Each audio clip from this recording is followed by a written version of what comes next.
Welcome. Oh, well, that shouldn't be up yet. Welcome back to another episode of the Nintendo Rewind. My name is Cody Christian. I'm joined by my co-host right over there, Chris Becker. We're rewinding and recapping last week for Nintendo, but before we dive in, Christopher, how's it going, buddy? Over there in Donkey Kong Land. Oh, yeah. It's going well. Me and Kong, we're out here hanging out, partying. Going pretty well. So you've been hanging out outside his house for a little bit. I've been out here. Yeah. I'm protesting. He's eating all the bananas. Well, of course he is. It's kind of the whole thing. It's just what he was born to do, was eat bananas. Donkey Kong, please. Mm-hmm. Yeah, he is eating them all. That's his right, I suppose. Mm-hmm. What about you? How have you been? Oh, I've been really good. I've been great. Yeah. Been really good. Busy, but really good, other than the fact that I'm still trying to recover from sickness. That's why I haven't really been streaming all that much. My voice is not really wanting to hold up for anything other than like a couple hours. I went live yesterday with Xenoblade Chronicles X and some Super Mario Bros. Lost Levels, and I streamed for like 3 hours, and then by the time that 3 hours was up, I was like, I can't keep talking. My voice sounds like this. So anyway, I ended up cutting it short a little bit yesterday, and then today was kind of busy because the wife had stuff she had to go do, so I had to take the kids to their art class, and got back, and after I got back, I was like, I just won't stream until Nintendo Rewind. So here we are, and we're here for another episode. We're gonna be talking about Donkey Kong Bonanza and our takes on it, a few different pieces of news about it, and some different stuff like that. I'm excited about it, and also I've been working really hard on we're in this new phase of Nintendo now, where Nintendo Switch 2's coming out. Nintendo's redone their website. Everything's kind of looking just slightly a little bit different. And I was like, you know what? We need to kind of get on the ball with getting in the line with what they're doing, because we're Nintendo Rewind. I guess we could have left it like it was and really went off the branding and just be like, we're the one before it. But I made some updates. There's some new channel point redeems that are on there that are pretty non-intrusive. So if you're watching live on Twitch instead of over there on the YouTube, you can redeem to make you make a little Mario run across the screen, or you make a little, a little Link run across the screen, or what else can you make run across the screen, Chris? You had one special request. Oh yeah, I said, hey, Paisano, put Lil Mac and Doc running across. And you did. I did it for you. But I hope you guys enjoy the new look and are having a good time with it. Please say good night to Trip and Lando. They're watching in bed. Trip and Lando, I hope you guys have a good night. Get a good amount of rest. Thank you for tuning in to the Nintendo Rewind.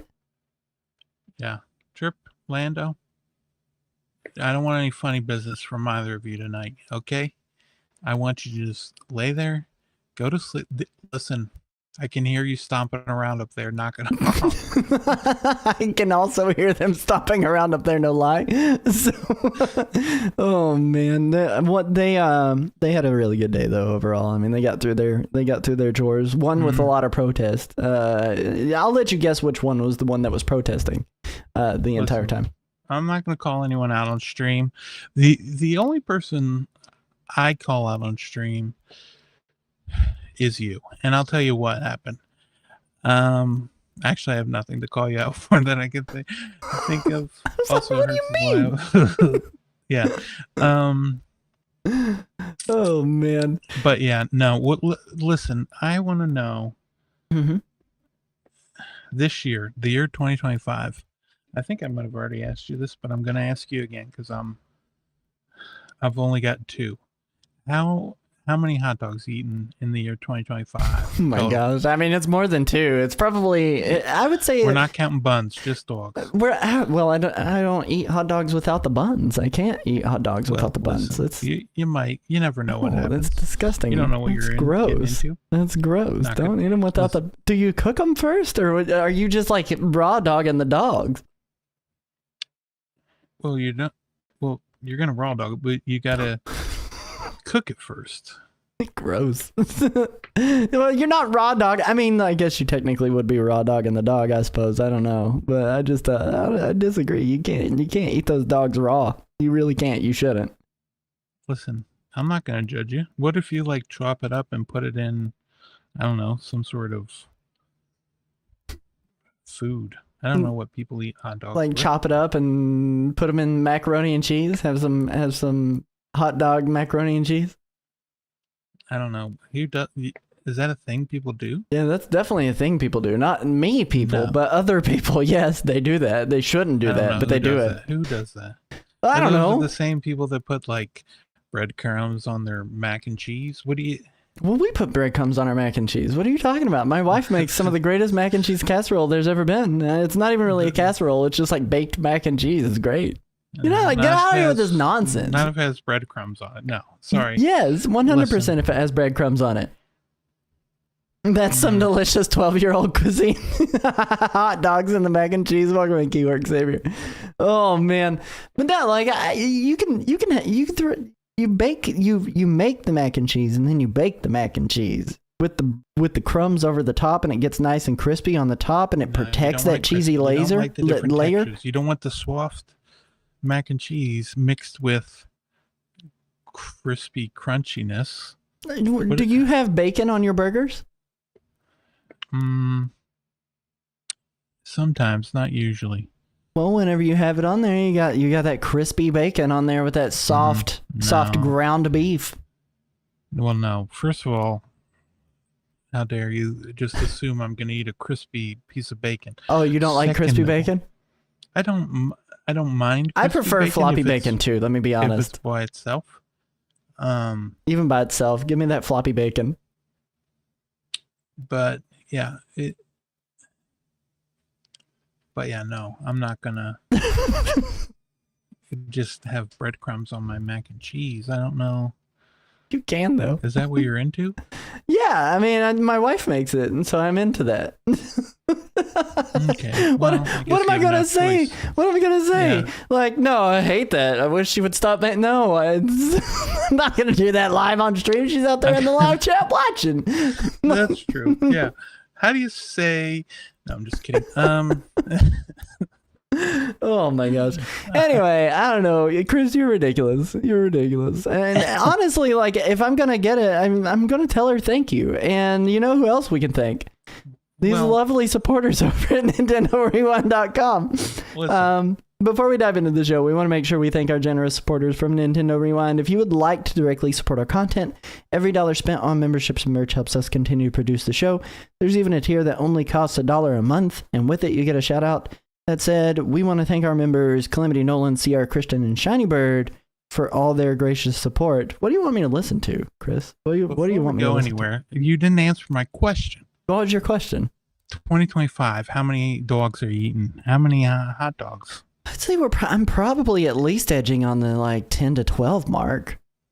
For the whole year. That's all you're eating. Yeah, since 10 to January. 12. No, that's how many I have eaten. No. How many are you going? 10 to 12. I don't plan out my year of how many dogs I'm gonna eat. I need a prediction. How many? This is a prediction. How many do you think? Well, listen, here's the thing. We're coming up on pool season, right? Like, pool season is a nice season to do barbecuing. And Even so above ground pools, yeah. Yeah, so like we're gonna be doing barbecue chicken, barbecue burgers, barbecue hot dogs, pretty much every day of the week of the summer. Like, I can't imagine the amount of processed meats I'm about to shove down my gullet. Okay, so yeah, you still haven't given me a number. Okay, you said you're at what, 12 so right now? Let's see if I have two a week. If I have 2 a week for, let's say we have what, like 30 good weeks of summer that we could do. If I had 2 a week. That's 60 dogs. I'm already at 12, so 72. So let's just round it up and say it probably like 100 to 110 dogs this year. So I guess what I'm running toward.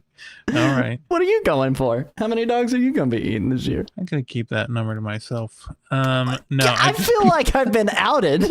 What do you mean you're going to keep that number to yourself? Who do you think you are? Yeah, Can't do probably that to me. At least 100. I'm only at 2 right now.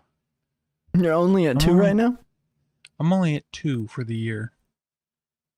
I was thinking about having 2 more tomorrow. Having 2 more tomorrow? Yeah.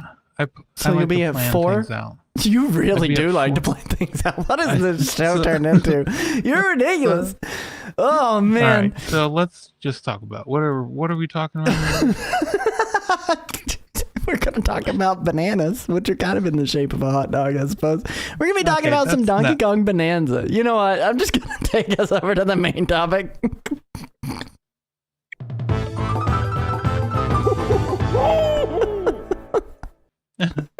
Oh man, listen guys, we have a new game that is coming out from Nintendo, and there's a lot of them. There are like 70 games coming to Nintendo Switch 2 after it launches. And last week we talked pretty much in depth about everything that we knew about the Nintendo Switch 2 and what is getting ready to come out. But I wanted to dive a little bit deeper into some of the mainline Nintendo stuff that we definitely know. And there are essentially, 4 games that Nintendo's producing that we definitely know about that are going to be like specifically new games. There's Donkey Kong Bonanza. There is Dragon Drive. There is Nintendo Switch 2 Welcome Tour, and there is Mario Kart World that is on the horizon. And then, of course, Metroid Prime. for. But we've known about that one for a while. And then all the Switch 2 editions.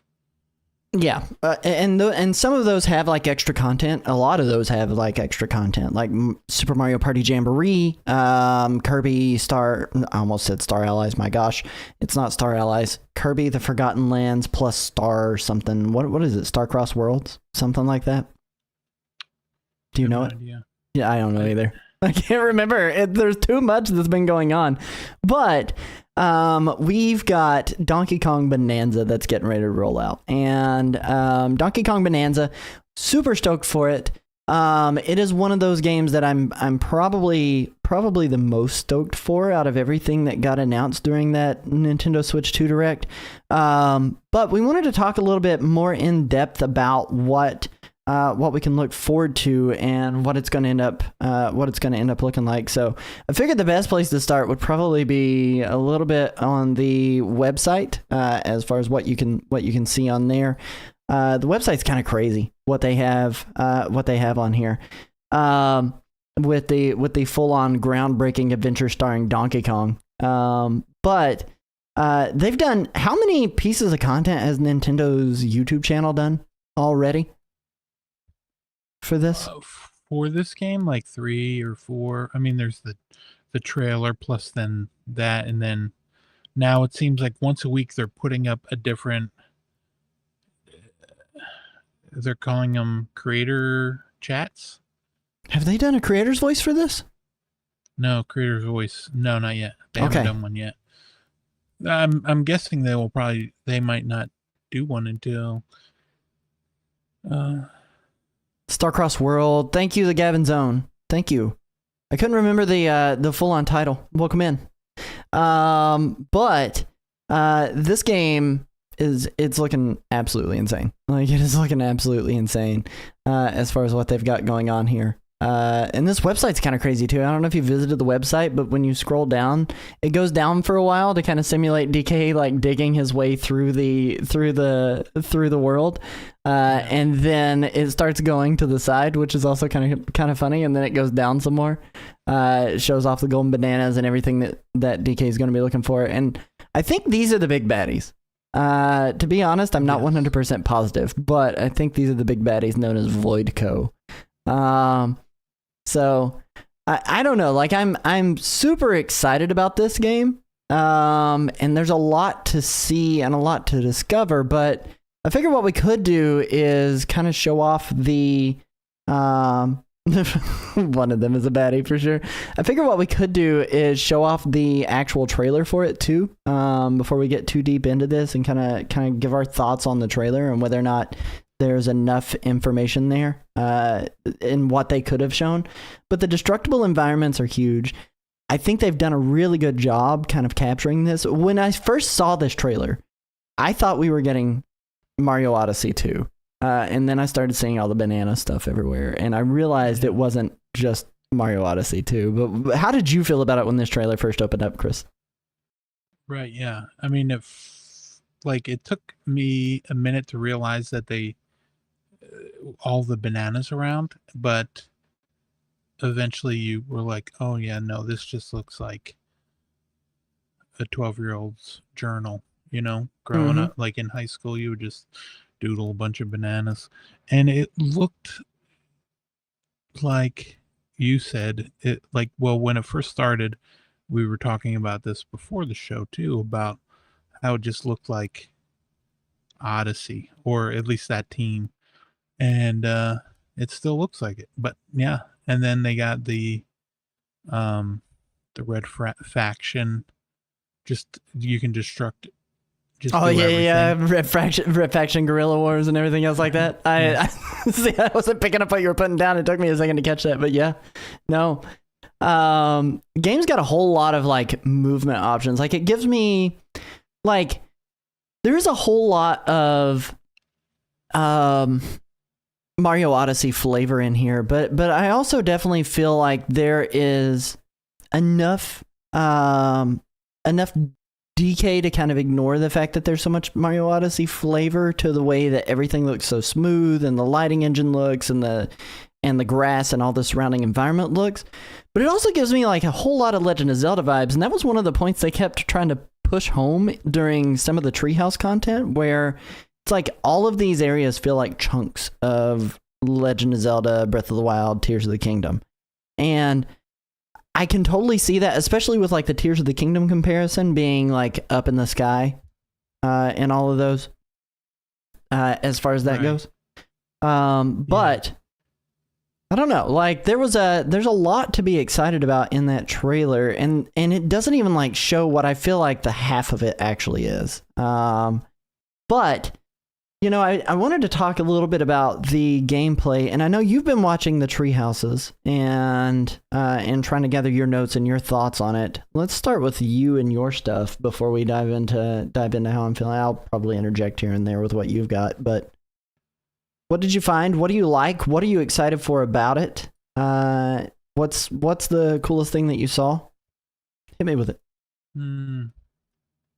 Yeah, I like the different how like you can pick up the different materials that you pick up. So let's say you pick up mud, you can throw it against the wall and it'll just stick to it, or you can pick up the one rock that'll explode and blow up once it hits something. I like those. It's scratching the monkey part of Nett's brain. He says, I like the part with the monkeys. Yeah, that was a good part too. But then also just being able to be like, oh, you can get here by going through this breaking through this wall, or you can come in from up top and then just smash your way down. Just being able to do that, and then not only that, but then no matter where you are, you can just hold down. I think they said it was left bumper, right, or L, and it would just like tell you, like give you a trail of where to go, and tells you exactly where to go, which is nice. It's kind of like the assist mode that they've had in Super Mario Odyssey. Right, yeah. Odyssey will be like, here's the next thing you need to do. Yeah. And then they do a lot of different things, because you're breaking up a bunch of stuff, and then you can just tap the ground, and then anything in the area will just automatically get sucked up into you, which I like. I gotta be honest, like there is a part of me that like I like being able to destroy the environment, and that's really crazy. But there's another part of me that's like, man, I am going to be so bothered by the fact that there are craters that are left on the ground. Those are permanent too. Like they showed off, like you've done this destruction. You can see, you zoom out and see your full on trail of destruction you left behind. Yeah. When you look at the map. Yeah. Keywork Savior says, is it me or does Donkey Kong look like Baby Kong from Donkey Kong Country 3? I think he looks like a grown-up version of Donkey Kong Jr. in a lot of ways. But I mean, he's clearly very much actually just Donkey Kong. Because in one of the tree houses, they had Cranky Kong back in there, and he was named Cranky, and he was referring to DK as Donkey Kong. But he does look like a grown-up Baby Kong, absolutely. Isn't Cranky Kong Donkey Kong? Isn't he Kong from in the original? Yep, he is. That is confirmed that he is the original like Donkey Kong from the arcade, and then Donkey Kong Jr. grew up to become Donkey Kong. Right. Yeah. So I don't know. Here's what I will say as far as what I'm most excited for in that game from a gameplay perspective, though, is the amount of like it feels like it is very difficult to stop you from moving in that game. Like one of my biggest complaints that I had with Tears of the Kingdom and Breath of the Wild was that there was a stamina meter for how much I could climb, and also when the rain came, I couldn't climb anymore, and I had to stop and wait out the rain and hope that my stamina didn't drop. But I really love the fact that like Donkey Kong, like if you can climb it, you can travel it. Like it is crazy. Like there's not a stamina level. Now they did show a couple of places where like he can't climb up this like super slick rock. That's okay. Right. Totally And get they'll that. have like ways you can get around it. Totally get that. I like the explosive rocks. I think those are really, really cool. The one thing I will say that I don't necessarily like is all the hidden secrets that are underground, because I'm not going to be able to see everything. I'm afraid. Like, I'm afraid it's not going to be obvious enough. Like, they had this one scene in one of the tree houses where there was a full on opening that had a hidden banana in there that you break it open and you're able to go through. And yeah, they've kind of given some answers to that, where like if DK like does a ground slap, it sends this like aural burst It'll around show you him. what's around him, yeah. But like I'm withholding judgment on that particular mechanic, because I don't know how far out that radius is going to go, and is it going to go down? Is it going to show me something that's pretty significantly far below you? Because you can dig down a good while in this game too. Right. And there is like a definite bedrock layer that you get to, but it is 100% you dig all the way down, and you could be distances away from the top. So they did show. Sorry, go ahead. No, you're fine. What'd they show? They showed you being able to get a bunch of chests, and in those chests they had maps. They marked a banana on your map. So I guess they'll have a lot of those at the top level to show you where the bananas are down below. That is true. That is helpful. I forgot about that being a feature that they showed, because there is hours of content already that is out there for this, between like hands-on impressions from the Nintendo Switch 2 experiences that have been uploaded by channels like Game Explain, Polygon, and the like. And there is the 3 or maybe 4 Treehouse presentations plus the trailer for this that they showed. So there's a lot of content to get through. But we're trying to kind of hit the high points. As far as what it looks like, I mean, from a gameplay perspective too, like the whole goal is very Mario Odyssey. It's collect these bananas. You're getting rewarded every which way you go. I think we've talked about that specific gaming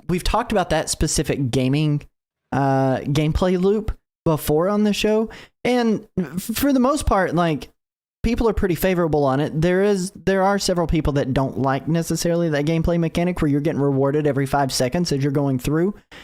I understand why they continue to do that, and a big portion of it is because it's portable. It's a portable game, so if you've got a moment to boot up your Switch, jump into a game, and go play for a few minutes and snag a couple bananas here and there, and then you power down your Switch because you're like in between meetings or you're on a commute or whatever it may be, that gives you at least a little bit of feeling of, okay, well, I made some progress in this game. I can put it away and not feel like it was too daunting to open up.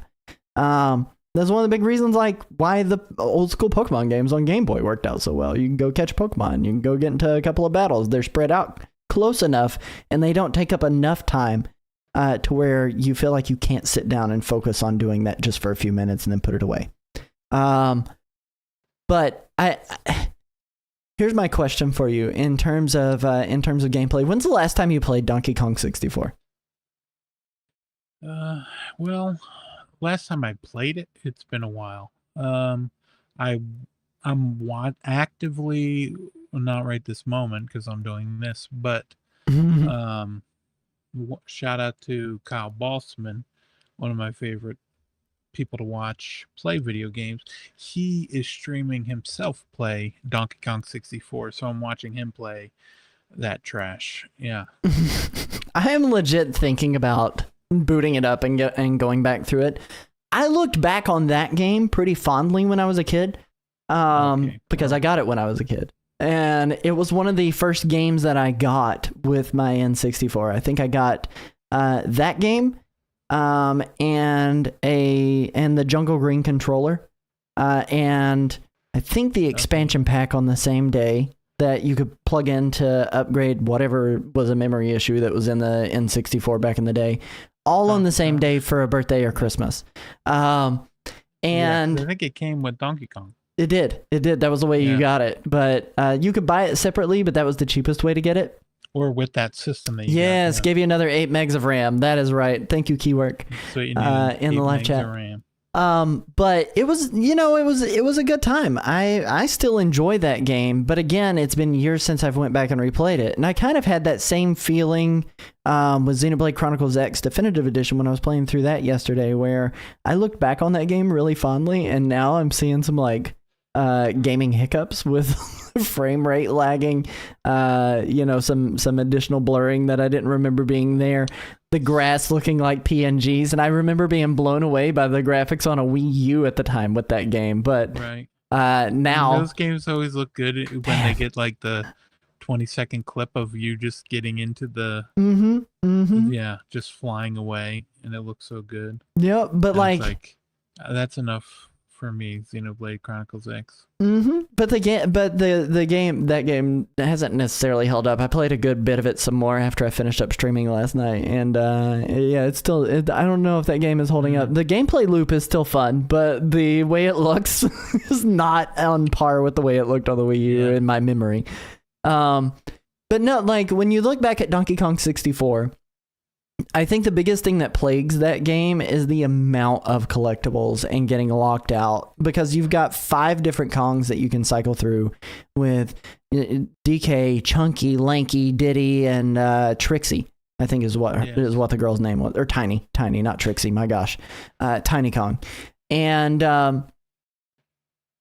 every one of those have their own specific color bananas. Every one of those have their own specific coins. They have their own, like, missions that you've got to accomplish to be able to open up the next thing. It's just one of those things where, like, that gameplay loop was very unsatisfying, because it was also like a Metroidvania in some ways, where you had to do specific thing to be able to continue. This feels more open to your own interpretation and linear, very much like Super Mario Odyssey was, where, you got a bunch of different moons that you can go and grab. But they aren't you don't have to go and grab a specific set of moons to be able to leave an area and go on to the next one. You just grab so many moons. In this game, it seems like it is going to be, collect as many bananas as you can, but don't worry about, you happen to get this banana specifically. It feels like it's going to be more open to interpretation on how you complete an area, but still very linear. I do like how they kind of went like Godzilla versus King Kong with it, because in the one area that you're playing in, it is deep under the water, and you're like in the earth core, right? And so, well, I think that's like their whole gameplay loop too, is like you're digging down. Essentially, the whole goal is to get to the core, period. Right. And that one segment that they showed in the treehouse where it's like all green, but with like the yellow grass, and you could look up, and that wasn't the sky, that was the ocean above you. I was like, oh, that's kind of cool. And they were like, you can see the ocean reflecting above this on the surface.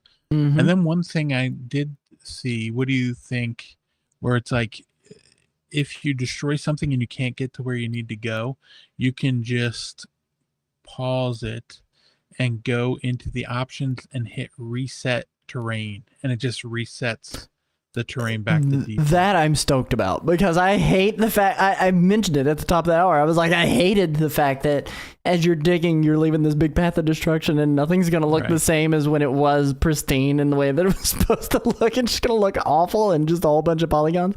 There's a part of me that's like really worried about whether or not the destruction of the environment is going to cause problems for the game to run. Like, I don't think it will, but there's a part of me that does worry about that, Right. But then again, if the whole game's built around it, you would think that they have it set up to be built for it. We'll see. Yeah, I mean, it's just like how you thought Pokemon Scarlet and Violet was built around an open world Pokemon game, and it should be fine. Yeah. That multi-billion-dollar company can't make a video game. Right. Oh man, but I don't know. I think there's a lot of stuff that is there that looks awesome. Keywork, look how flawlessly TOTK runs with all of its physics parts. I think with the Nintendo Switch 2 upgrade, yes. With the way that it currently runs, there are a lot of frame rate issues in that game. But for the most part, it's acceptable. It's not like Pokemon Scarlet and Violet where you can't ignore it. Like you can ignore a lot of the technical glitches that are going on in Tears of the Kingdom, because for the most part, it's still better than most other things. You're seeing dips down to, at max 30 frames per second. It's not that awful. Well, yeah. Plus, wasn't it? I think some people anyway, from what I saw, said that it was only they could only play it at 4K, so they didn't even get the option to play it at 1080p. You talking about Donkey Kong? Yeah. Ooh. That is something I am interested in that comparison. Well, I understand why they didn't do it in anything but 4K. I totally get that. They're trying to show that portion of that system off. Right. And are you saying like even at the Nintendo Switch 2 experiences that they did, people only got to play it in 4K? That's where, yeah, they played it only docked and only in 4K. I like how they had the differences for Mario Kart. I wonder why they only did it docked in 4K for Donkey Kong. Well, it's a little further out than Mario Kart, so maybe that. I got you. Maybe that was just the build that they had. I got you. They were afraid to try to let them do it on in handheld for a year. Yeah. I mean, you're probably not wrong, as polished as that game looks. So, but I mean, I would still argue that this game also looks very, very polished. There's a whole lot of stuff that I'm excited about for it. I wanted to talk a little bit about who we think developed the game. There was a IGN article that had came out that was an interview with Bill Trennan, who was the translator for a long time for Mr. Miyamoto.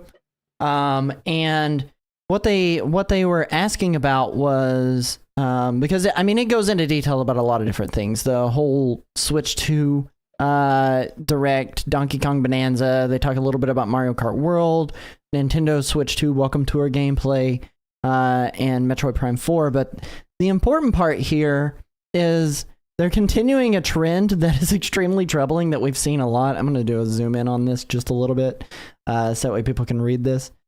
They had asked, they had said the discovery via destruction was a really cool cornerstone of this game for my time with it. I thought that was just really great. And the second that I started playing it, I just felt the DNA of Super Mario Odyssey and Mr. Yoshiaki Koizumi's team all over this in so many ways. For those who maybe don't know, Koizumi had done Donkey Kong Jungle Beat, and he was also part of the, I think it's 1UP something. I can't remember what 1UP Studio. Right. Yeah, they're like broken up into different teams pretty much. Yeah, and there's Nintendo EPD, Nintendo NST. I'm adding an extra Nintendo at the beginning there for NST because that's just Nintendo Software Technology. There's Nintendo R&D, EAP is another one that's out there. But anyway, the interviewer asks, are they the ones that are working on this? And Bill Trennan says, it's a very good question. You'll have to stay tuned. We always like to start by showcasing the game and getting people focused on the gameplay, but we'll have some information to share about the developer in due time. IGN continues to say, okay, can you tell me, is this internally developed? Because there hasn't been an internal Donkey Kong game since I believe Jungle Beat was the last one, which again was Koizumi. Bill Trennan says Jungle Beat was the last one. IGN says you had the NST, which is Nintendo Software Technology, do the Mario versus Donkey Kongs, but Trennan interrupts and says NST has done the Mario versus Donkey Kong games, but this is going to be a fun one. And IGN says, so nothing more on that? And Bill replies, nothing more on that yet.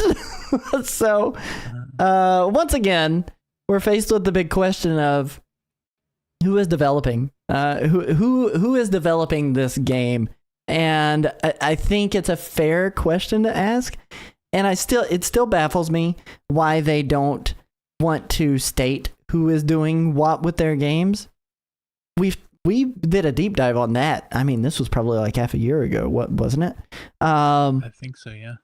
But it always baffles me over why they aren't doing, why they never tell anybody about who is developing it. I know there's like this worry that, well, if I know it's coming from this studio, maybe I won't be that interested in it. Well, I mean, here's the thing. Kirby Air Riders had Masahiro Sakurai's name right at the beginning of that trailer for Kirby Air Riders. They weren't afraid to put his name on there. And you know who he's going through. Like, it's always HAL Labs. Like, it's always HAL Labs whenever he does anything. So it's never a surprise when you see his name pop up there. But, what is your theory on why they don't... Because I can't remember what we came to the conclusion of, but what's your theory on why they don't say who is developing what on these games they're putting out? Yeah, it does seem like it's because of the reason for what's it called when they say the reason why is just because they are worried that if you find out that the team you don't like is making it, then you'll just won't look at it, which is silly. Yep. I don't know. I've rarely looked at a game and said, I don't want to have anything to do with that because it's developed by this development studio. There are very few times that I've said that. Like, not even on, Ubisoft's yearly games that come out and then go on sale immediately. Like, you still have diamonds in the rough, even if they're on like a bad streak. Right. Like, there is never a time I look at a developer and go, I don't want to play that. But I think that was my assumption to it too, is that they're afraid that it's going to tarnish a game's reputation before it gets out to the public and it's going to affect their sales. And let me also clarify, I think there is a secondary thing to that. And the secondary thing to that is they don't want people to look at a Nintendo game and think of anything else but Nintendo. Right. And that's probably more nefarious than anything. Like, they don't want you thinking of this Retro Studios game as anything but a Nintendo game. They don't want you looking at this 1UP Studios game and thinking of it as anything but a Nintendo game. And that is incredibly frustrating for creators, because people literally have to wait until they can see it to know, okay, well, did one of my favorite studios work on this? If anything, I think it would encourage people more so than anything to go out and purchase the game. But I digress. I don't want to get too far down that rabbit hole. I did want to talk about who we think developed it. Now, I'm going to put this out here because, again, they've talked a lot about Super Mario Odyssey, and even up in the comments, I think Nedist had mentioned it bothers him that it looks so much like Odyssey, and I think there is a lot of credence to say this game. I'm gonna put it out there 100%. This game is internally developed. That's obvious. Like, it's not Retro Studios or anyone else doing this. But no. It is internally developed from Nintendo EPD Tokyo. That's what I'm going to say. Which they were the team behind Super Mario Odyssey. They did it in conjunction with 1UP Studio. But I 100%. But there's very little that you could say to me right now without me seeing the credits that would convince me that it's not the Mario Odyssey team. What about you, Chris? Yeah, I can't imagine it not being them because of, not it. I guess the weirdest thing about it, them making it, is Donkey Kong being the main character. Yeah. I mean, they also did Jungle Beat, right? EPD? Oh wait, no, that was Group E. It was still Koizumi. Let me go. Right. Let me pull that up actually, because I'm not sure who developed it's like Jungle Beat. Group 8. You know how they got Group 2, Group 1, but it's all part of Tokyo. But yeah, because they did Galaxy, and then EAD did that Entertainment Analysis and Development Division. EAD did it with Koizumi, which is I mean that still is in existence. They don't that team. I don't know what they're working on currently, but you never know what Nintendo's actually working on anyway.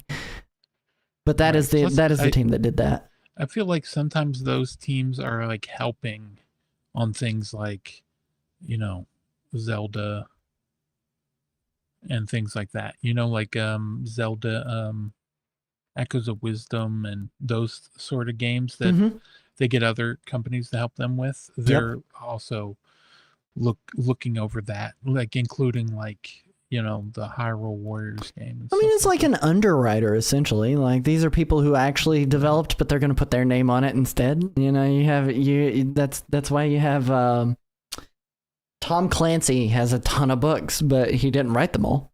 He gets everybody else has written them, and he just put his name on it. Right, he approved of it. Yeah. Yep. So like it's that's the thing that I think kind of changes things a little bit for Nintendo just in particular.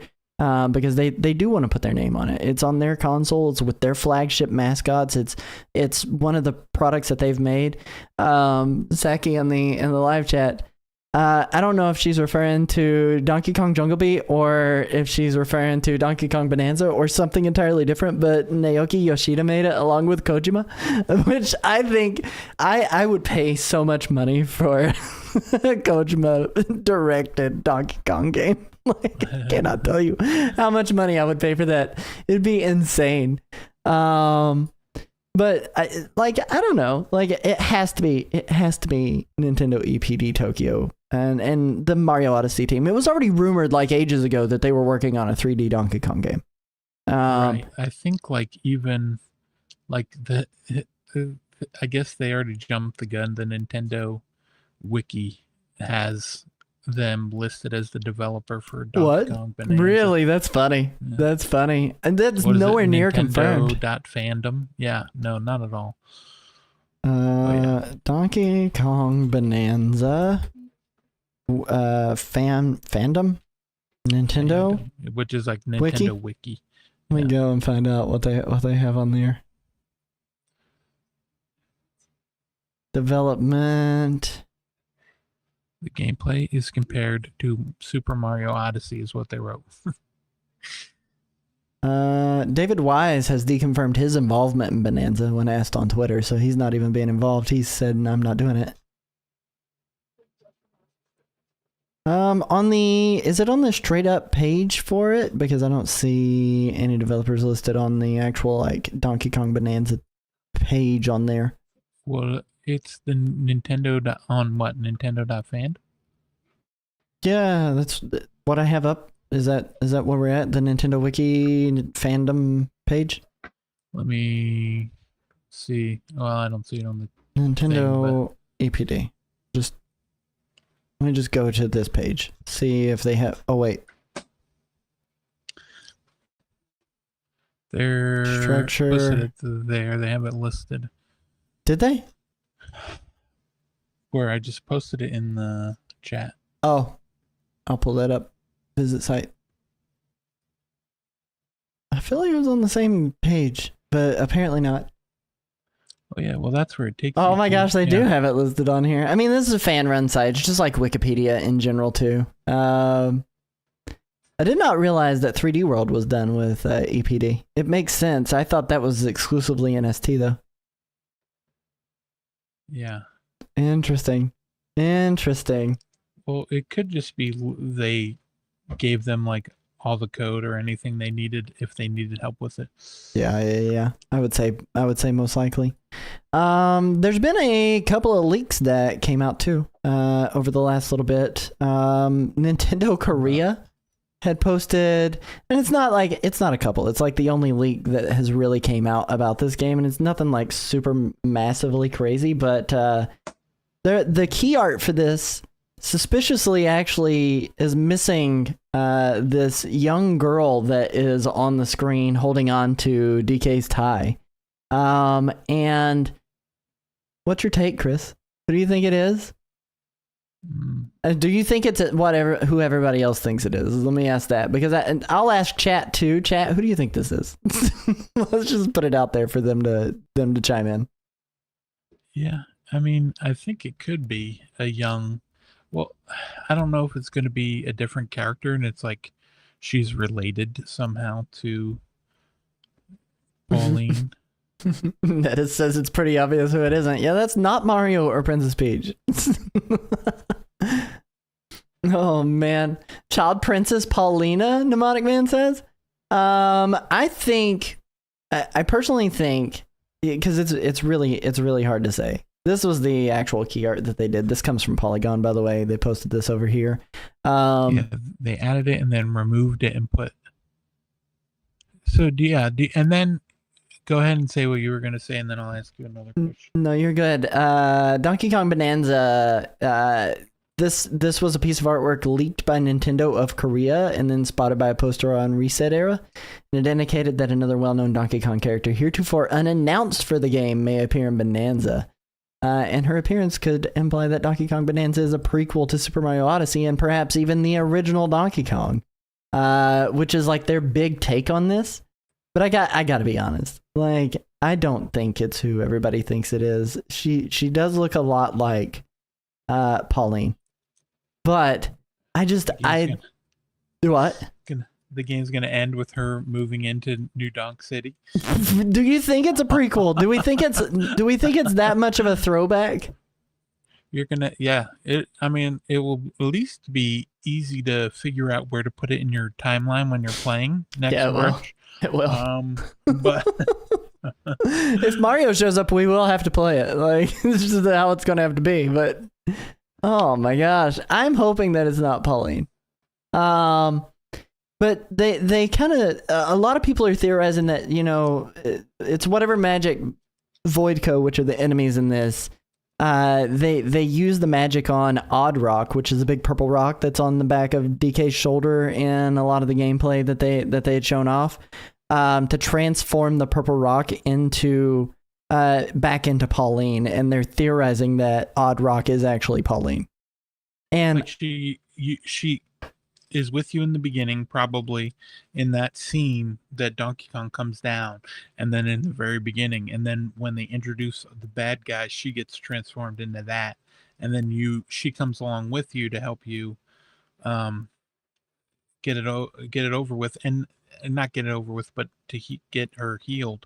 And then I also think in the demos that they had, I feel like they turned the talking of the rock way down. I feel like the rock's going to talk to us a lot more when we're playing the actual game, and they got rid of it for people to play the demo, and so that they weren't like, oh, this rock is annoying. They don't want that. They don't want another, do you think it's going to make sense when it's talking to you? Or do you think it's just going to be like more of a very Nintendo, like, ooh, wobble wobble, dooba dooba, whenever they talk? No. Stephanie Roth, Child Princess Paulina. What other brown-haired woman with a red dress is associated with Donkey Kong? I think maybe he just has a thing for brown-haired women in red dresses. And it just reminds him of his childhood friend. I think this DK is really young. I personally think this DK is like super young. He's wearing a hat and pants. Well, how long do gorillas live? I don't know. How long does Mario live? How long do gorillas live? Let's see. 35 to 40 years. So I'd say he's probably like, I don't know, 6 or 7 in this game. 6 or 7? Yeah, I think he's 6 or 7 in this game. I think he's like 16, 17. That would track. And then 21. like the later one we get, he's like 30. But no, Cranky would be like in his 30s to 40s. If we're going with canonical, accurate gorilla aging. Yeah. Which I don't think would happen. I don't know. I don't think it's Pauline. And if it is, I'm happy to eat my shoe. I won't actually eat a shoe. So you just think they just happen to have another character that looks like a young Pauline that is in the game that is not her? You think that's what I'm hoping for, yeah. I'm hoping it's a bait and switch. And why are you hoping for that? Because I don't want to have to play another game during Mario Mania month. It's not Mario. Oh man, I played Wario Land, and that's enough. You have to play all the Mushroom Kingdom courses as well in Mario Kart. Don't forget those. Oh no, get him out of here. But I don't know, like it's kind of funny because Korea was on a roll with the leaks, weren't they? Like that wasn't the only thing they leaked this past week and a half. Yeah, I mean, listen, they were putting stuff up, and they probably got like in an email or like a thread. They were like, "This one here, don't put up till this date," and then they were just like, "Okay," and then grab that one, and they were like, "Oh, I grabbed the wrong one." Oops, I meant to grab the other one. It was only up for like what 4 or 5 minutes, if that. It was up no time. Up, somebody found it, taken off. So here's the other thing they leaked though. It was the Rainbow Road icon, which is such a small leak. Like obviously we knew that it was going to be, we knew that it was going to be there. Rainbow Road shows up in every Mario Kart. And they found it they're like it's right here on the map, but it's above the ground. It's like floating in the air. Yeah. Everybody is asking how do you get up there, but we'll talk about that after the direct on Thursday. So yeah, I mean they might even talk about it. Yeah, who knows? We'll see it. We'll see it live. But I don't know. Like Nintendo Korea, come on, get your stuff together. How does that happen? Like, how does that happen from a big company like that? It's kind of funny.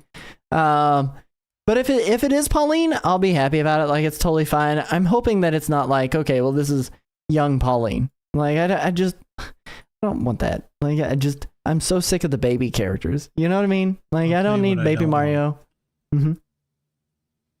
I don't want. This is what I definitely don't want. If you give me this, I'm gonna fall off of this game pretty quick.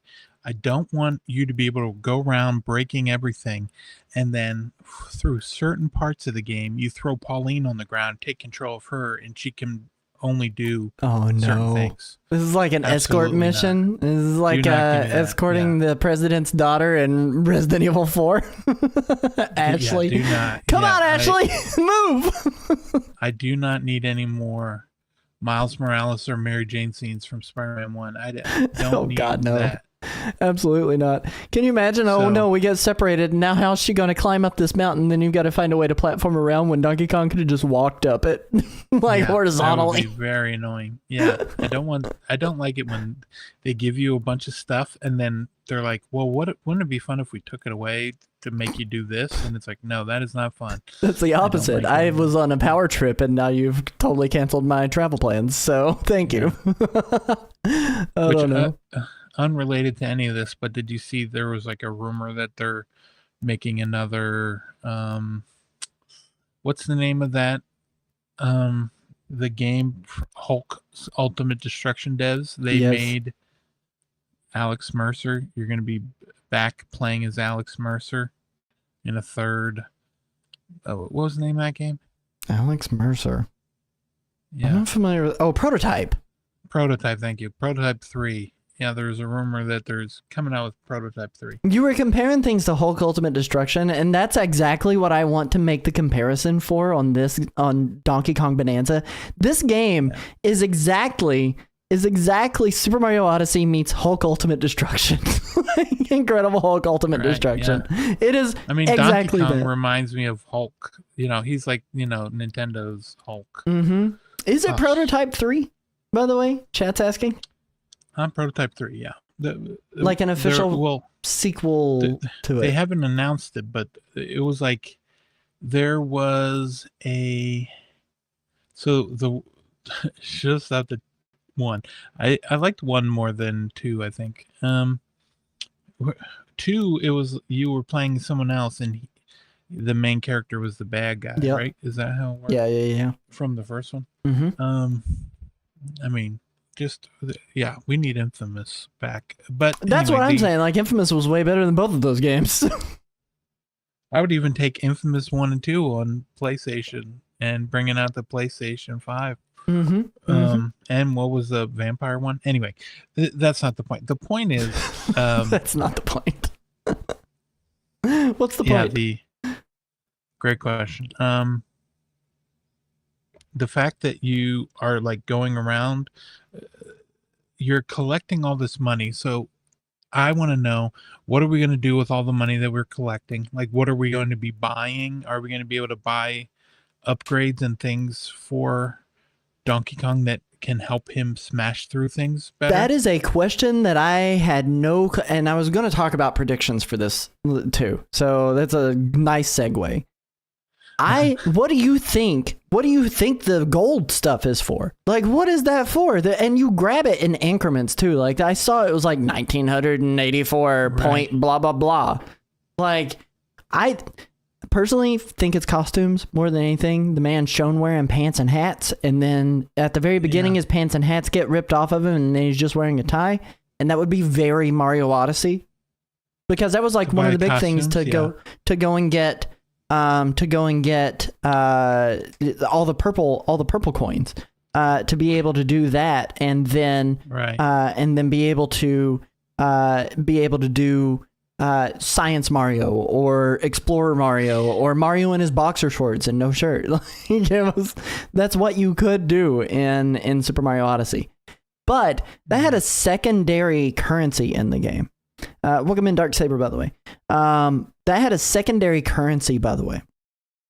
But then you take this, and the gold in Super Mario Odyssey was specifically used for if you died. That was all it was really used for. If you died, and then you could use it to buy other like decals and decorations for the Odyssey. But like, it really wasn't for much of anything. Buy extra moons. I guess you could buy extra. You could buy extra bananas, maybe. Who knows? Right, that's what I was going to say. If you can buy bananas, I don't know if they're going to let you buy like fists that make you punch through the ground faster, or something along those lines, or some sort of drill or vehicle. But I don't think they're going to be doing that, because Donkey Kong can do it so well. But I mean, the fact that you're getting so many coins, you got to be doing something with them. And maybe they will just be Donkey Kong outfits. You sigh and sound disappointed by that. I'm personally excited for that. I like the customization stuff, but I have like one costume I always buy in Super Mario Odyssey, and it's the Scientist Mario costume. So every time we come up to the Lost Woods level, every year I put up a poll to ask what costume the people want me to go for, and Science Mario always wins. I call him not Pickle Mario, Rick Mario Rick, like Pickle Rick, but he's Mario Rick instead. Yeah. Oh man. But no, like I like the costumes. I like customizing my character and kind of going through with my own flavor, but it is kind of a detraction. Do you think, here's a good prediction question, yes or no? I'll say, give you my answer, you give me yours. So say yes or no, and then I'll give you the question. No. I'll say yes. Do you think they will have a Donkey Kong 64 skin like they did Mario 64 in Odyssey? No, I don't think. I'm putting that poll up for everybody else. So you think yes? There is a live poll for the live chat here on Twitch. I do. I'm gonna check mark yes. You can mark no. If you want. I am gonna mark no. I don't think that game has enough of a fan base legitimately for them to justify putting in the work adding in that skin. Here's what I think instead. A 3D mapped Donkey Kong country skin with all the pixelation all over him. That's what I think they do more than they would do DK64. If they were going to do a throwback retro skin.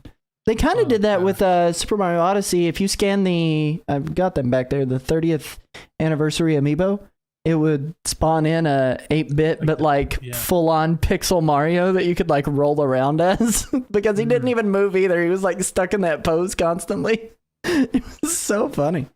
Man. You know what I want in Mario Kart? And I'll tell you now, in case, so that when they announce it later this week. the um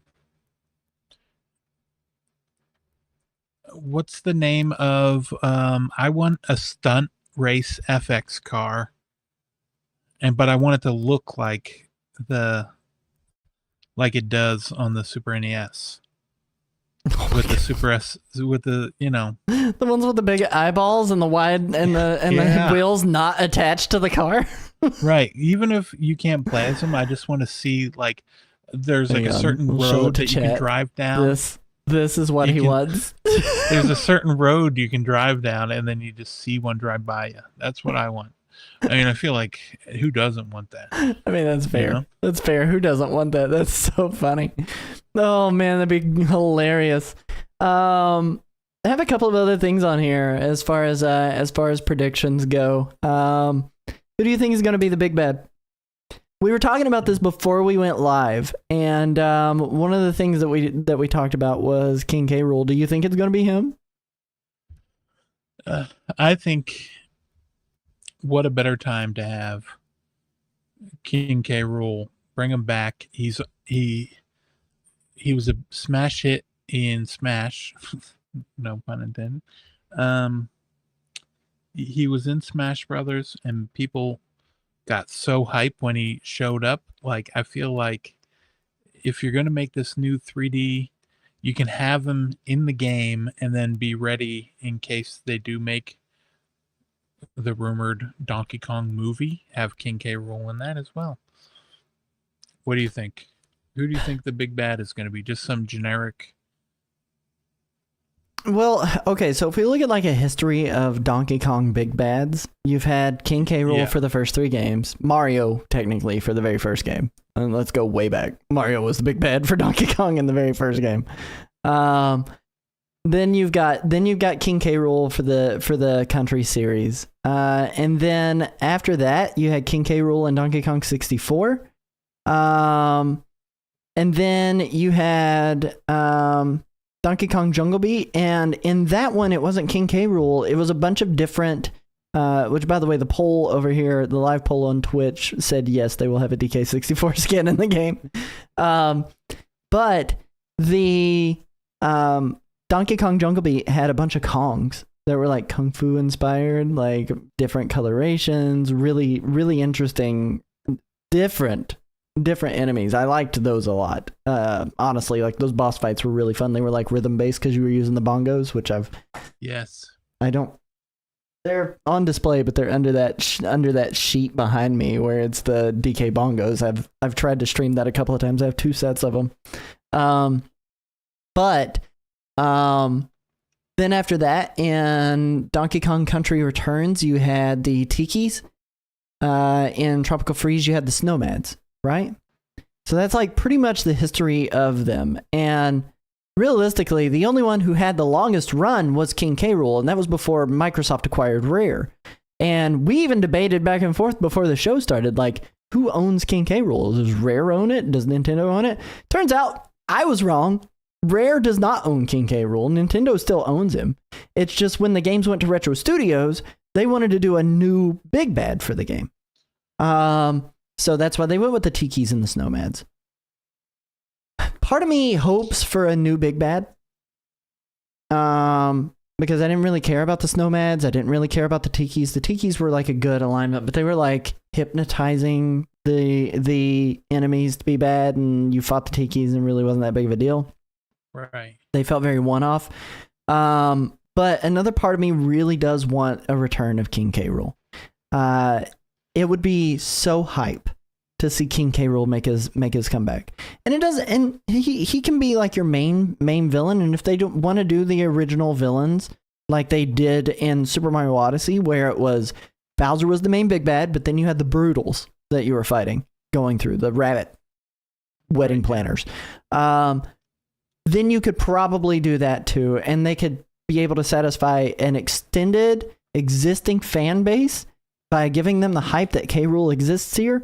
Because, like, Ingot Isle screams K. Rool's, hideout. It's got all that neon and all the rock and the metal and everything like that.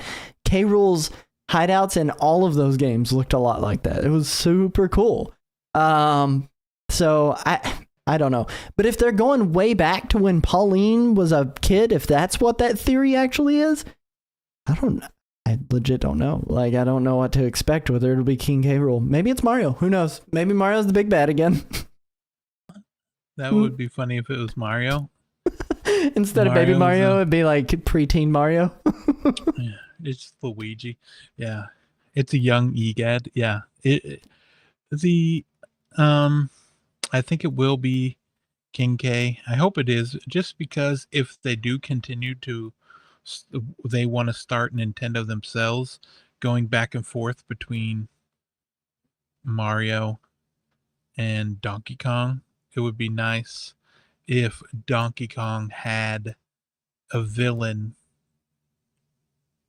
as, you know, popular as like right now you got Donkey Kong, and then a lot of people know about Diddy, but a lot of people just know about Donkey Kong.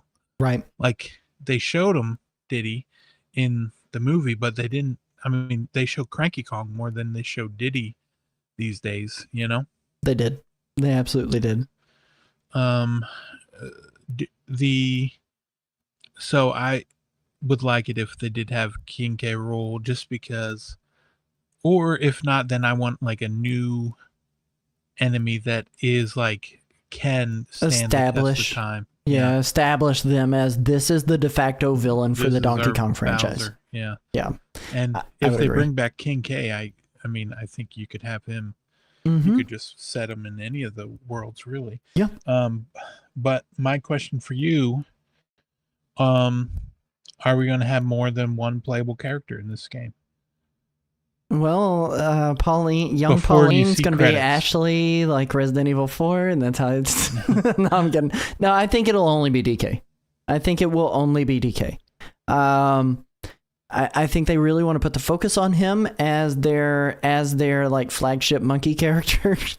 Not that there's a whole lot of them out there, you know, but I think they want to put that focus on DK because he was so popular in the Mario movie, because they've built an entire Donkey Kong country at Super Nintendo World. I think they legit just want to put the focus on DK, and it will tell a more cohesive storyline too, in my opinion. What about you? What do you think? You think we'll have more than one playable character? I know Cranky's out. He's just an NPC you talk to. Right. He was in the demo. You could find him. I think it will just be Donkey Kong. Yeah. I could see something happening where, you know, you could have someone riding on your back or something, but I don't think, you know, I don't know if they'll do something, you know, how like, I won't say what it is, but like the final boss fight of like Odyssey, where it kind of like shifts perspective. I could see them doing something like that, but in terms of a playable character, no. Right. I think it'll just be him. No, I'm 100% with you. Any other predictions you want to talk about before we move on? For Donkey Kong?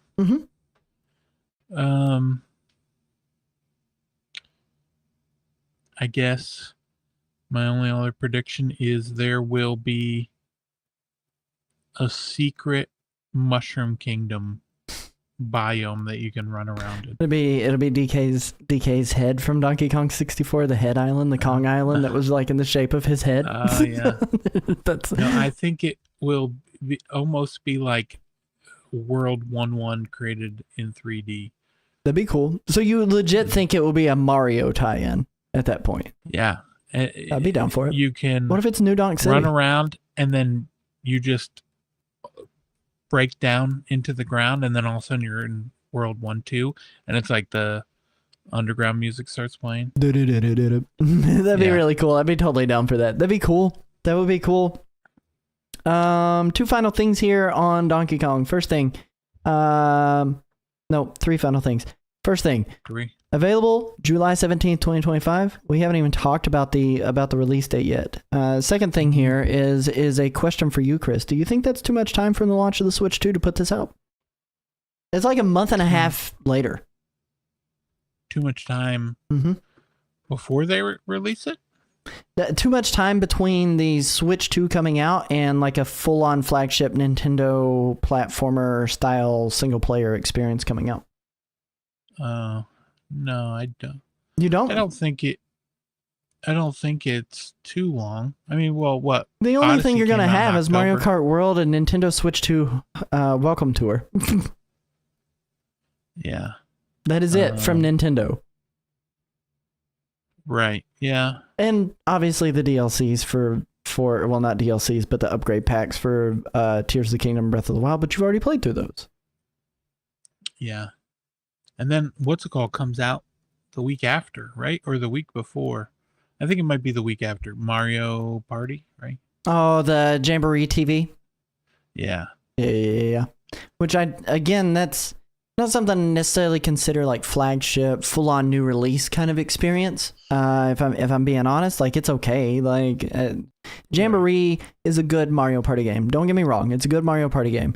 The Jamboree TV portion of it doesn't look near as good because they are relying really hard on that camera. But I don't know. Like me personally, I think that's too much time. It's a month and a half of just Mario Kart for me. For the most part. Like, yeah, I'm going to pick up Nintendo Switch 2 Welcome Tour because my child wants it. And he said it's one of his most looked forward to games. And I'm like, you have bad taste. It was Lando.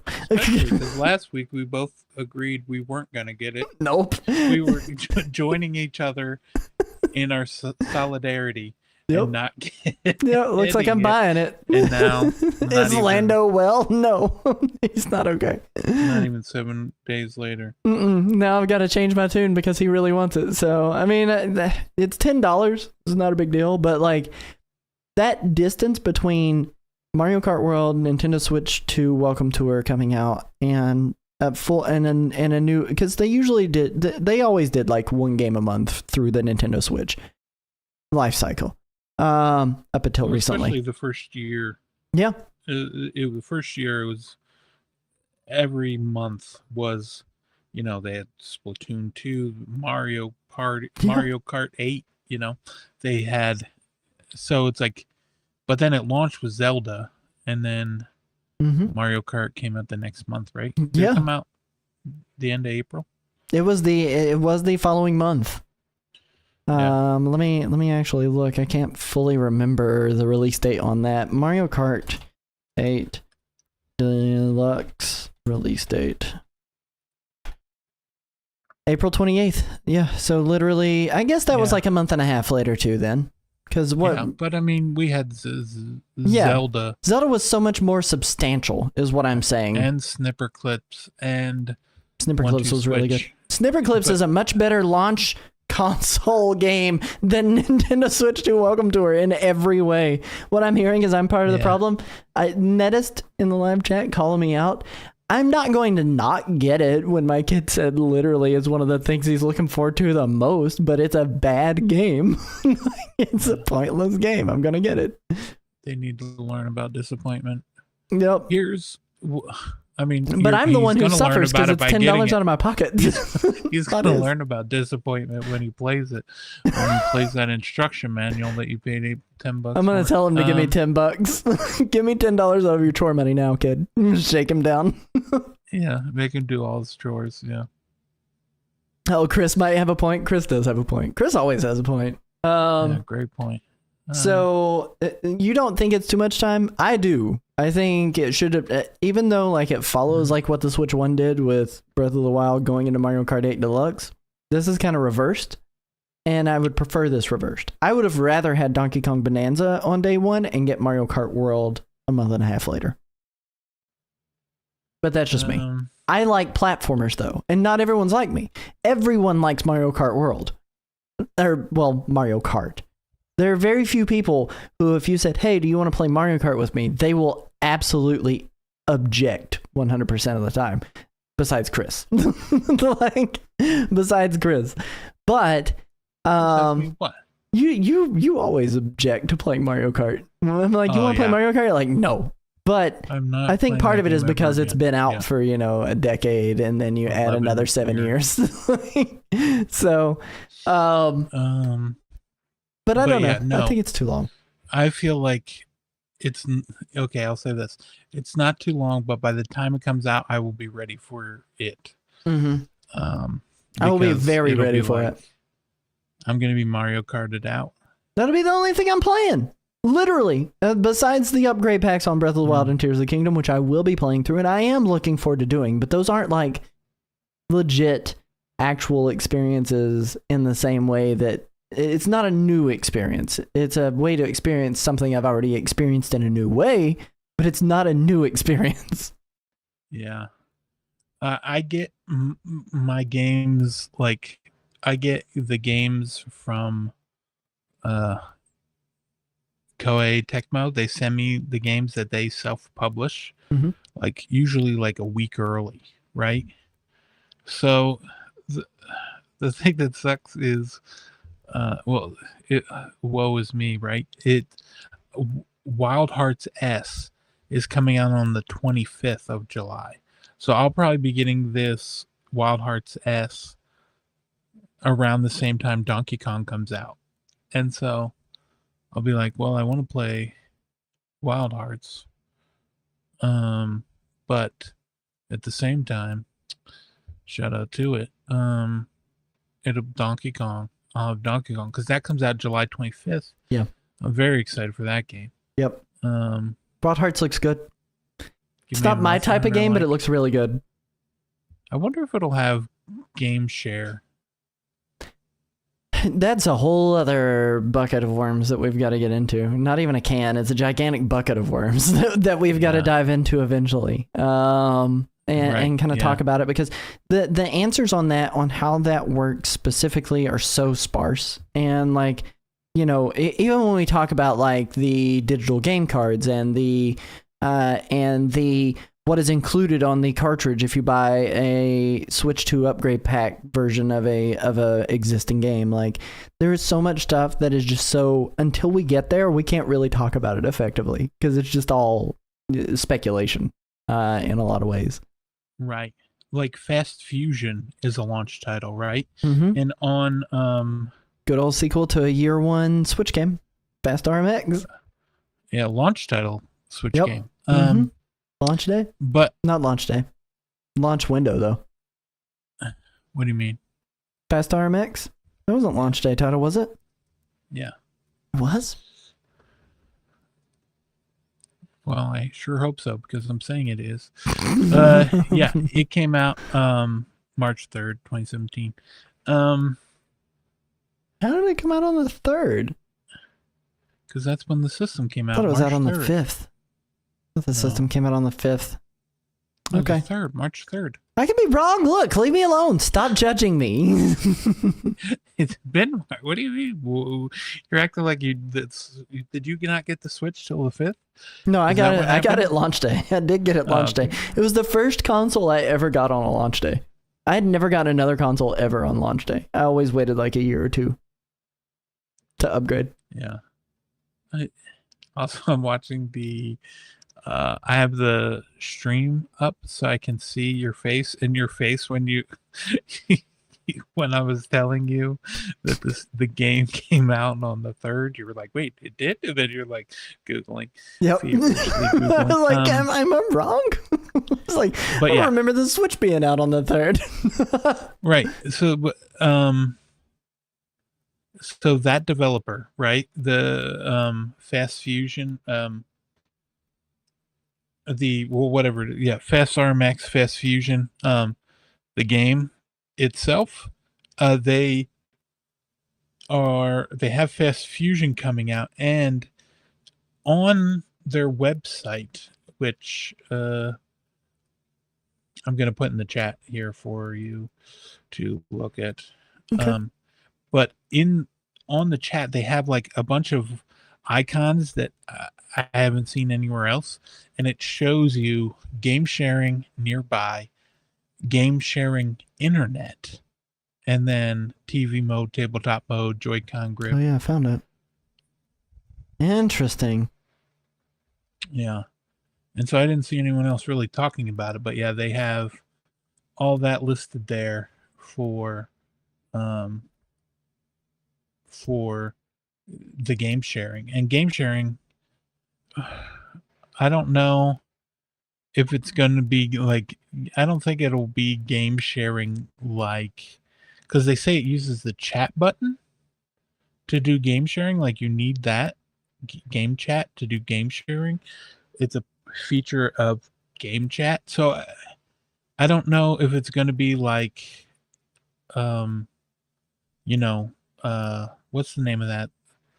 You know, Steam split screen sharing or whatever, where Oh yeah. you're just playing, where one person hosts the game and then everyone else just kind of is watching their stream and controlling the game and hoping for no delay. I don't know. Yeah, I'm not entirely what positive. they're gonna do. Not entirely positive. Only one way to find out. We'll find out. We might even find out if Mario Kart has game share. A hole in my armpit of my shirt. I didn't know. Raised my You arm what? and I saw a hole in my shirt. You have a hole in your Everybody shirt? rewind that on the YouTube channel whenever you watch it later. Anyway, final question. Are you going to get it? Are you going to get Donkey Kong Bonanza? Yeah, of course. Of course I'm getting.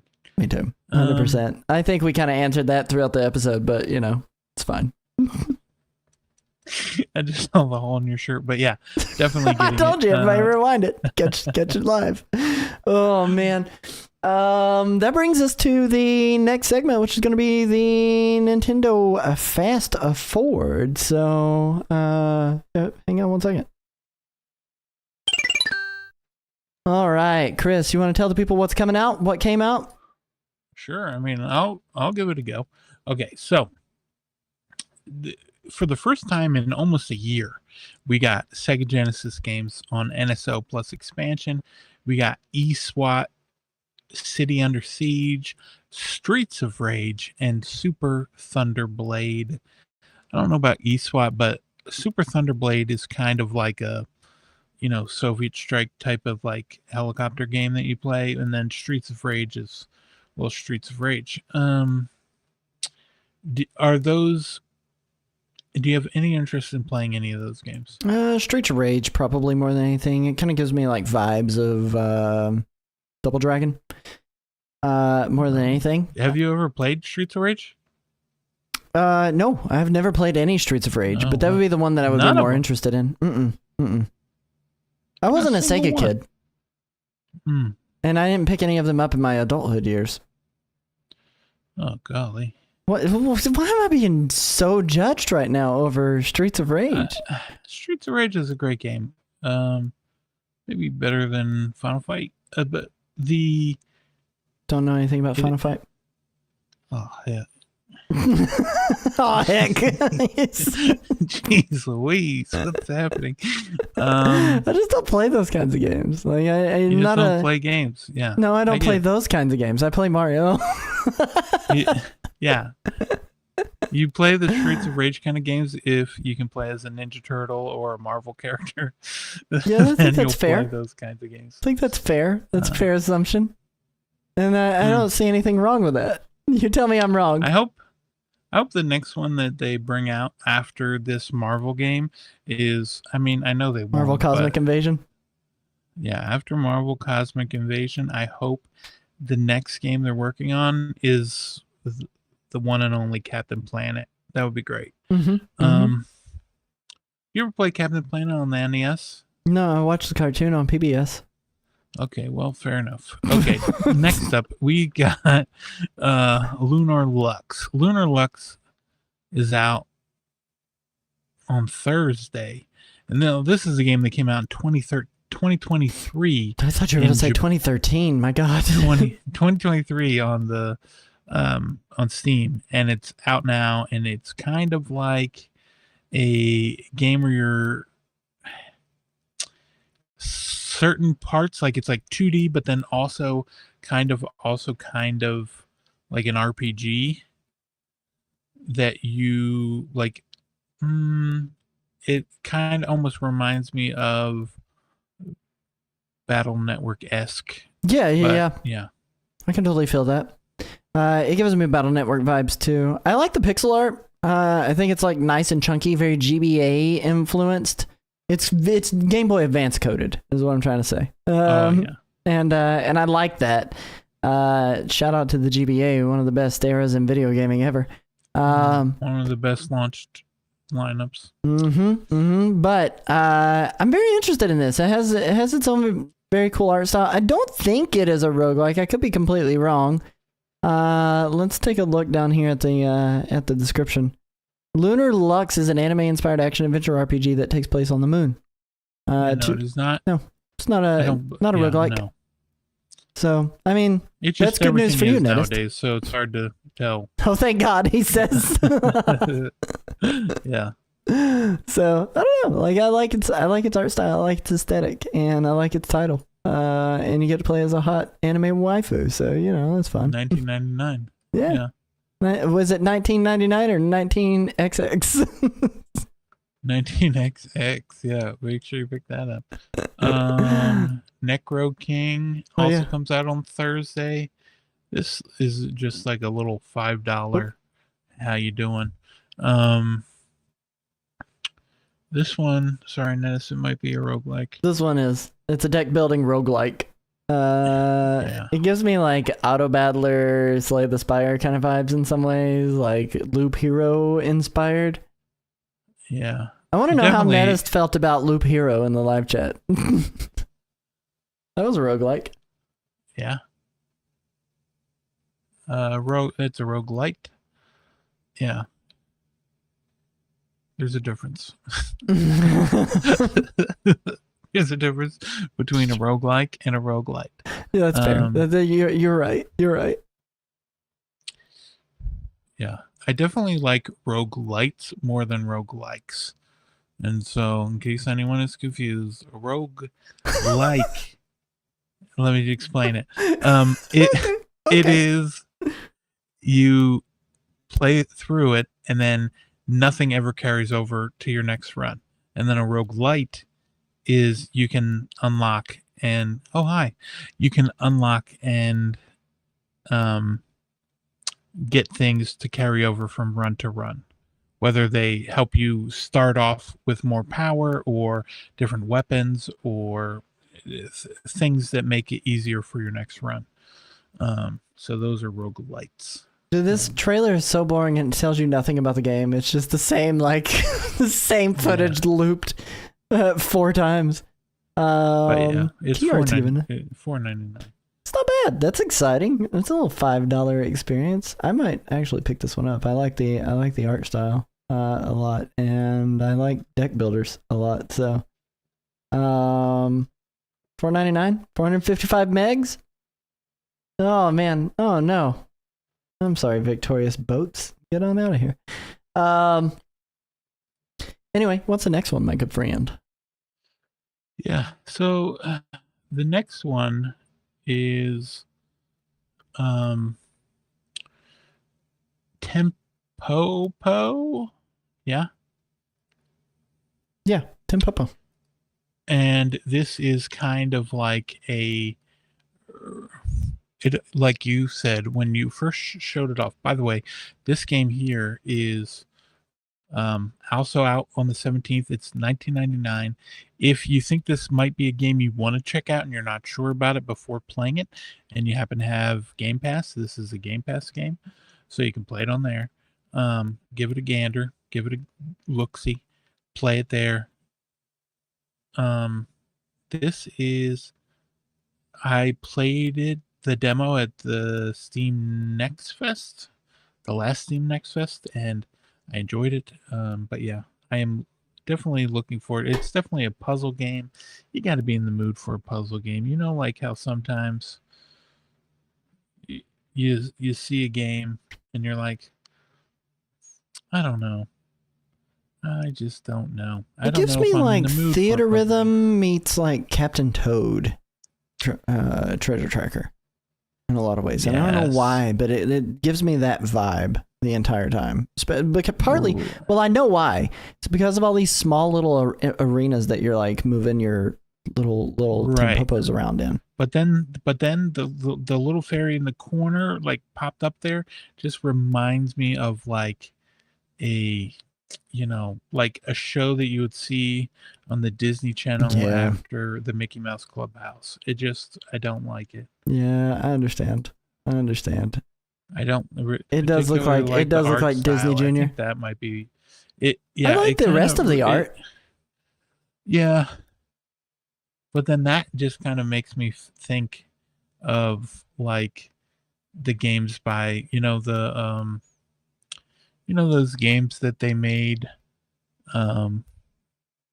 like the one about all of the DC heroes being, what was that one that we were talking about, the Nintendo Oh, DC published? Supergirls, Yeah, it kind of DC reminds me Heroes, of like Supergirls, or something whatever. like made by that team. Like I don't know. Yeah, I can feel that. I can totally feel that. This is made by the Cult Game, developed by Witchbeam, and published by the Cult Games, so not Nintendo. Definitely not Nintendo. But yeah, was it Witchbeam also did Unpacking. Mm-hmm. So it's the I mean, Unpacking decent devs new game. decent dev team, you know. Yeah. Yeah. And they also did Witchbeam also did another game that I really like that's also on the Switch, which is Assault Android Cactus Plus. I don't know if you ever played that. It's No, kind I of like missed a that one. twin-stick shooter. Yeah, it's I pretty missed that good. one. Going off just the name, I could see why you would have no interest in it, but if you were to check it out, I think you might like it. And then, of course, the big release for this week, not only in terms of one popular wise, but also price, and that is the Lunar Remastered Collection. It is $49.99. It is out on Friday the 18th. Is this a game you are excited about? It has an 81 on OpenCritic right now. Very much looking forward to playing this, but also this is a game I want to wait and maybe play on the Switch too. I really love Lunar. I played it not that long ago for the GBA version, which is different than the Sega. I can't remember if it does it come in a Master System or CD. Yeah, CD. Sega CD version of this game is, in my opinion, the better version. Even though the GBA version is a lot shorter and there's a lot of quality of life stuff that's thrown into it to kind of make things a little bit easier. But one of the reasons that I think the Sega CD version of this is so much better is because it has full-on animated full animated movies that are in it as your cutscenes. You don't get that on the GBA version. Do you know which version this is?